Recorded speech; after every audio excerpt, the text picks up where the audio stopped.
Dans la portion biblique de cette semaine, à Parashat Mishpatim, nous allons lire un passage étonnant qui régit les lois d'un taureau qui a encorné ou endommagé la propriété de quelqu'un d'autre. La question qui se pose est quel est le message pour nous en 2026 ? Mes chers amis, sachez que dans le taureau, la loi du taureau, il y a deux types de taureaux. Celui qu'on appelle Shor Tam et Shor Mouad. Celui qui est un taureau simple, ordinaire, et celui qui est un taureau qui est récidiviste. Il est connu pour ses méfaits du passé. Et dans ce cas, eh bien, le propriétaire devra particulièrement faire attention à lui et, si endommage, payer le dégât en entier, contrairement au premier taureau, ce qu'on appelle Shor Tam.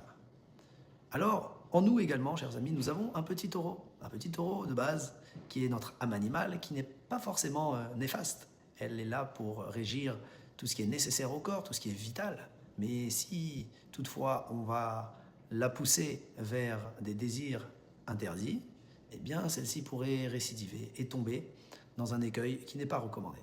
C'est pourquoi, chers amis, la seule solution pour sortir de cette situation, c'est ou bien de modifier ses habitudes ou son environnement, et ainsi maîtriser ce taureau sur lequel nous avons le devoir d'être vigilants.